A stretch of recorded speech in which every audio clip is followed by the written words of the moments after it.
Hello, dear friends. Some think this topic is speculative, but it is our daily life. Opinion piece. Archetypes for living. Your knowledge is liberating. He who looks outside dreams. He who looks within awakens. The power of universal symbols. Propaganda uses them to manipulate us. It is the universal web in which we are enclosed. The unconscious mind derails our plans. The hero's journey is depicted in Star Wars. What you deny subdues you. What you accept transforms you. The darker side of oneself is the villain of cinema. The unconscious can become our greatest enemy. Your vision will become clearer when you look inside your heart. Everyone defines what they want to be, a survivor or a loser. What irritates us about others can help us understand ourselves. Sickness is nature's effort to heal the human being. In marketing, an archetype is a genre for a brand based on symbols. Where the conscious mind makes plans, the unconscious mind derails those plans. The encounter between two human beings is like the contact of two alchemical substances. Let's start.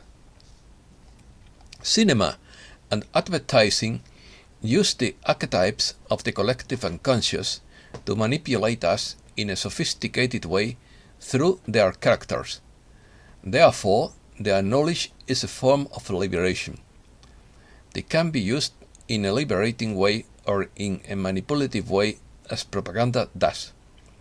Archetypes are a very important pillar when it comes to connect with the unconscious and to know in a deeper way the needs of human beings in order to satisfy them in a better and more effective way. Archetypes can even be applied to life events that are universal, such as birthdays, marriage, first menstruation, menopause, death, funeral rites, baptisms, and coming-of-age rituals. Jung referred to them as situational archetypes. These events occur in most cultures around the world, and only the details change. Interestingly, life itself is an archetype. Thinking is difficult, which is why most people prefer to judge. As Jung said, your vision will become clearer when you look into your heart. He who looks outside dreams. He who looks within awakens. Those who learn nothing from the unpleasant events of their life force the cosmic consciousness to reproduce them as many times as necessary to learn what the drama of what happened teaches. What you deny subdues you. What you accept transforms you. Everything that irritates us about others can help us to understand ourselves better. The encounter between two human beings is like the contact of two alchemical substances. If there is a reaction, both are transformed. Loneliness does not come from not having people around you, but from not being able to communicate the things that seem important to you, or from holding certain points of view that others consider inadmissible. Life is not lived is a disease from which you can die. Disease is nature's effort to cure the human being. According to Mary Jones, a human life is a story with a beginning, a middle, and an end. Like stories, our lives are filled with moments and experiences that shape who we eventually become. Many of life's moments and experiences become embedded in the unconscious mind and even deeper into the collective unconscious, whether they continue to drive our behavior, actions, and thoughts long after their lifespan has expired. Universal symbols. These universal symbols are called archetypes, a word that has its roots in the ancient Greek archein for original and ancient, and typos for pattern, type, or model. Archetypes are models or blueprints of original patterns, concepts, ideas, objects, themes, and motives that are then copied, modeled, emulated, and derived. They serve as a basis for understanding who we are, not only as individuals, but also as a collective of humankind. Two of the most important figures in the development and evolution of the study of archetypes were the Swiss psychoanalyst Carl Gustav Jung and the comparative mythologist Joseph Campbell. Both have been instrumental in our understanding of archetypes, and their research served as a springboard for more recent examinations by leading authors and experts in the field of personal transformation. The psychology of archetypes is an avenue of investigation of the psyche inaugurated in the early 20th century by Carl Gustav Jung and his collaborators, including Mircea Eliade.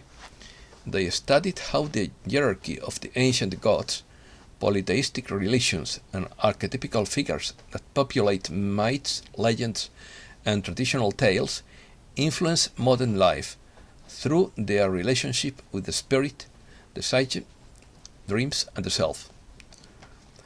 The concept of archetype comes from the Greek philosophy, but takes on a new meaning in Jungian psychology. An archetype is an inherited pattern of thought or a symbolic image that is present in the individual unconscious, but has its origin in the collective experience of humankind. Watch your language. Those who follow the teachings of the laws of attraction can attest to the power of words to define us. When we want to change our lives and the symbols in which we operate, we must watch what we say and what we do. The words we choose to describe ourselves are revealing. We each define what we want to be, a survivor or a loser. What we say about ourselves is what we believe and what we manifest. Guided visualization can help us to find the aspects of ourselves that we need to change or eliminate, and also to further empower the archetypes that we like and that work for our highest good. The best thing about working with archetypes is that not only do we become more actualized and authentic individuals, but we contribute to the collective. We can change the archetypes that are in play on a global scale from negative to positive if we do the individual hard work first. If a human life is a story, then each human being has the ability to revise, rework, and rewrite that story to better reflect the truth of who or he or she is. That is the power of archetypes. They shape the unconscious and form the substratum of the collective unconscious. Without change at those levels, we cannot change at the conscious level. The Code of the Soul. In his 1997 work, The Soul Code, In Search of Character and Vocation, James Hillman outlines what he calls the Archon theory of the soul. He asserts that each individual already contains a potential for unique possibilities, just as an acorn contains the pattern of an oak tree. He argues against the parental fallacy, according to which our parents are seen as crucial in determining who we are by providing us with their genetic material and behavioral patterns, but they believe that also plays a role. The book suggests instead connecting back to what is invisible within us, a daemon or soul or icon, and the call of the icon to the outer nature. He also attacks theories that attempt to map life in phases, suggesting that this is counterproductive and makes people feel like failures, unable to live normally. This in turn produces a truncated, normalized society of soulless mediocrity, where evil is not permitted, but injustice is omnipresent. A society that cannot tolerate eccentricity to attach greater importance to life experience, but sees them as illnesses that must be mitigated until they disappear. Definition. Archetypes are congenital images or schemes with symbolic value that are part of the collective unconscious. The Swiss psychiatrist Carl Gustav Jung understood archetypes as universal archaic patterns and images that derive from the collective unconscious and are the psychic counterpart of instinct. They are inherited potentials that are actualized when they enter as images into consciousness or manifest themselves in behavior in interaction with the external world. Archetypes form a dynamic substrate common to all humanity, on the basis of which each individual constructs his or her own life experience, coloring them with his or her unique culture, personality, and life events. O'Brien, 2017, gives a contemporary definition as follows. Archetypes are universal organizing themes or patterns that appear independent of space, time, or person. They appear in all existential realms at all levels, are organized as themes in the unus mundus, which Jung described as the potential world outside of time, and are detectable through synchronicities. In analytical psychology, archetypes are highly developed elements of the collective unconscious. The existence of archetypes can only be deduced indirectly through the use of stories, art, myths, relations, or dreams.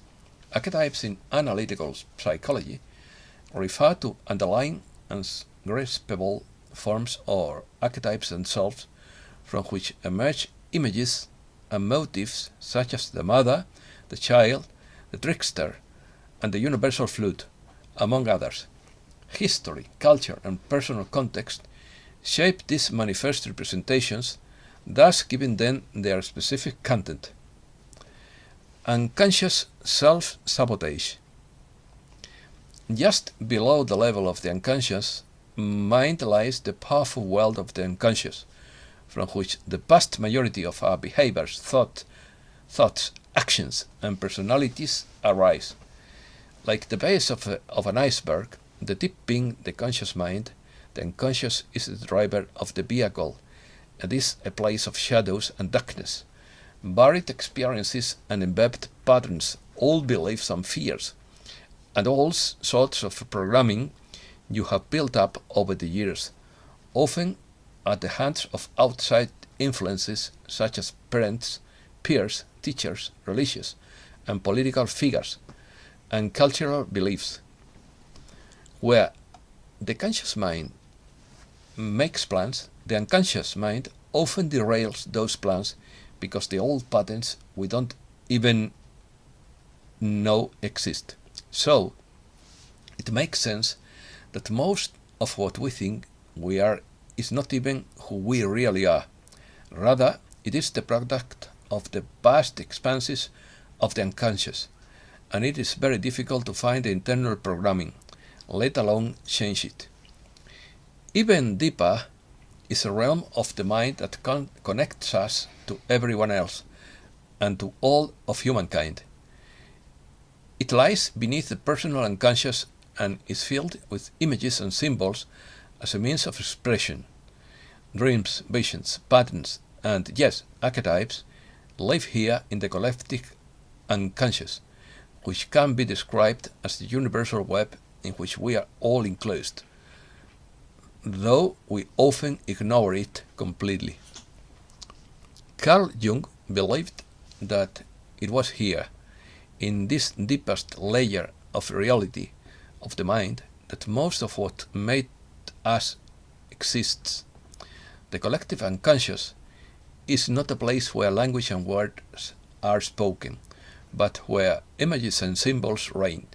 These symbols are universal to humankind and links us to those who lived in the past and to those who lived thousands of miles away, in cultures and societies very different from our own.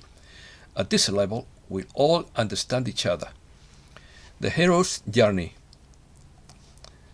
Contemporary cinema is a rich source of archetypal images, most commonly evidenced, for example, in the archetype of the hero, the young and inexperienced rescuer, such as Luke Skywalker in Star Wars, or the older and more cynical Rick Blaine in Casablanca. The mentor archetype is a common character in all kinds of movies. He can appear and disappear as needed, usually helping the hero initially and then allowing him to do the hard part on his own. The mentor helps train, prepare, encourage, and guide the hero. It is obvious in some movies. Mr. Miyagi in Karate Kid, Gandalf in Lord of the Rings, Jiminy Cricket in Pinocchio, or Obi-Wan and the Master Yoda in the original Star Wars trilogy. Joseph Campbell's hero's journey is an archetypal content of the humankind experience, and one of the most identifiable explanations of the most popular stories, whether old or new. Campbell was a leading mythologist, writer, and lecturer who put comparative religion and mythology into the hands of the layman by making such complex subjects simple and understandable in his many books.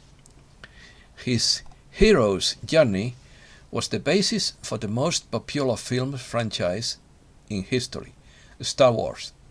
As George Lucas, the creator of the science fiction adventure series, was a great admirer of Campbell and met with him as he structured his stories, his scripts.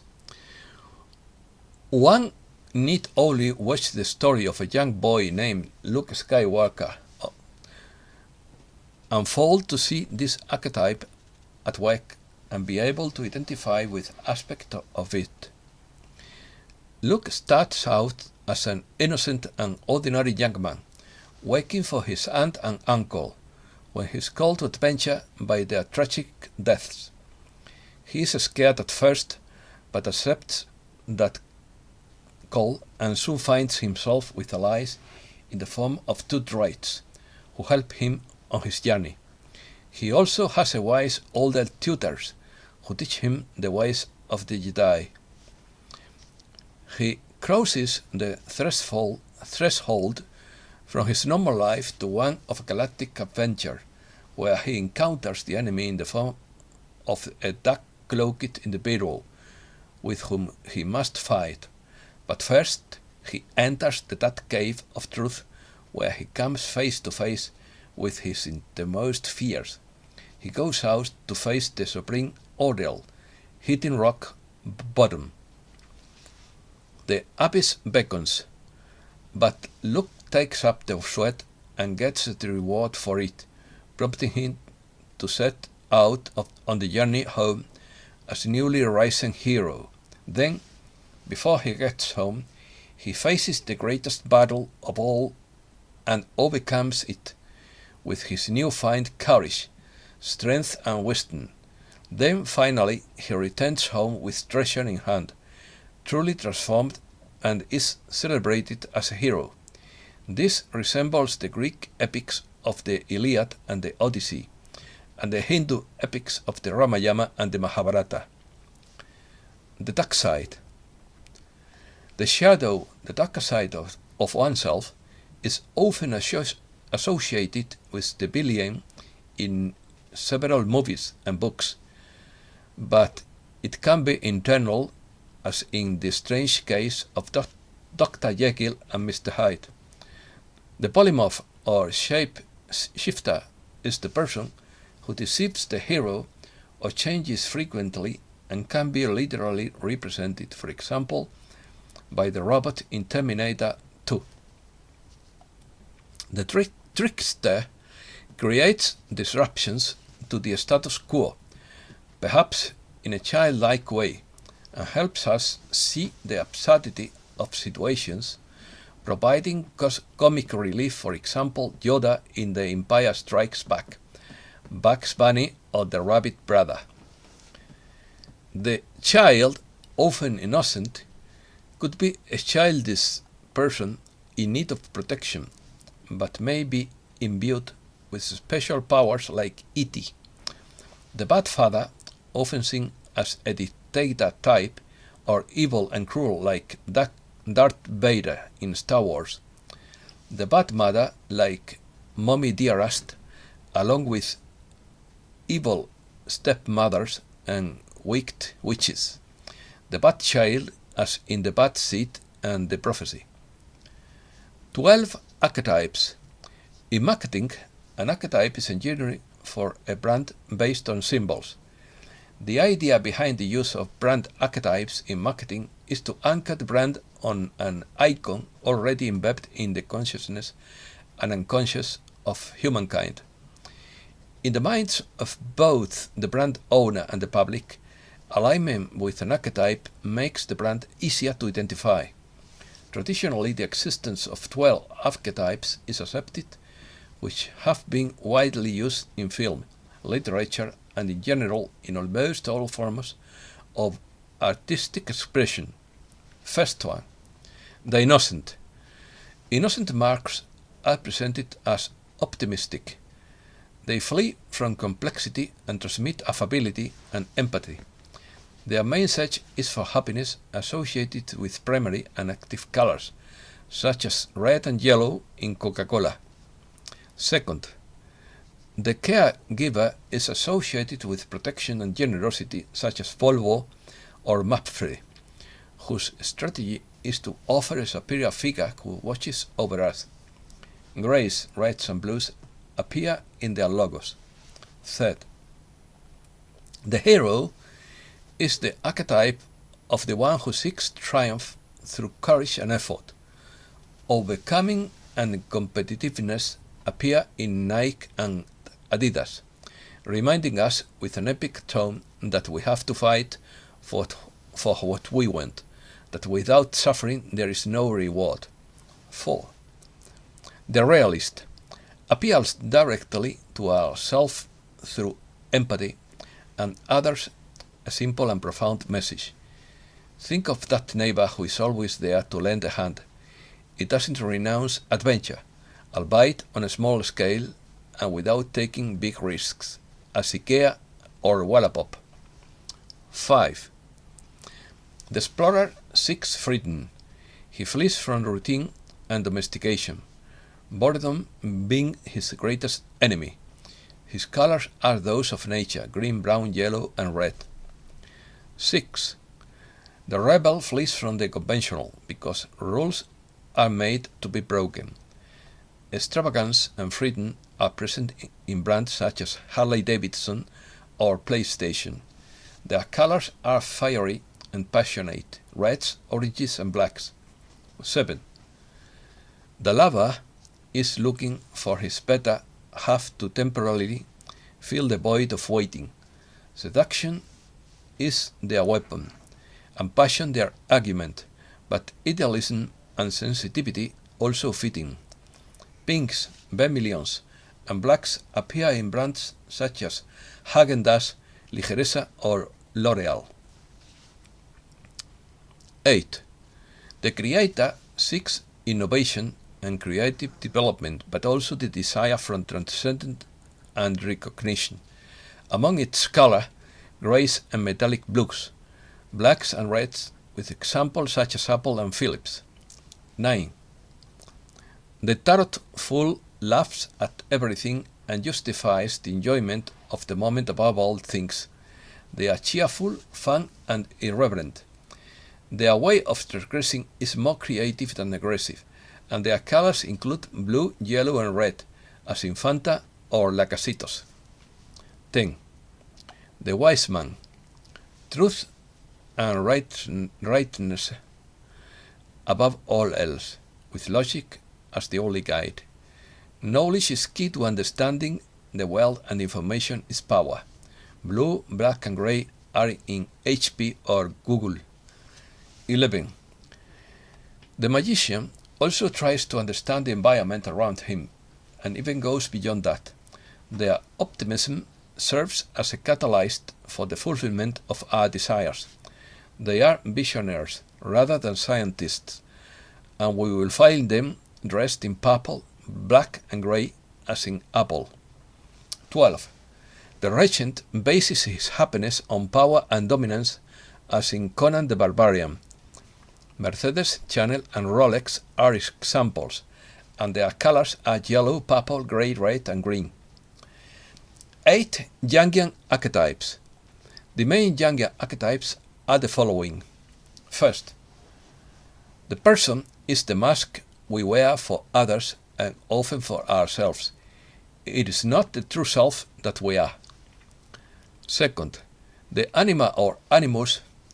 The anima is the feminine aspect, and the animus is the masculine aspect. Females have a repressed animus that they must recognize. Males have a repressed anima. Third, the authentic self, which can only be achieved once we have unified the shadow side and the anima or animus. It is the real self that we want and are destined to be. This is the goal of alchemy. 4.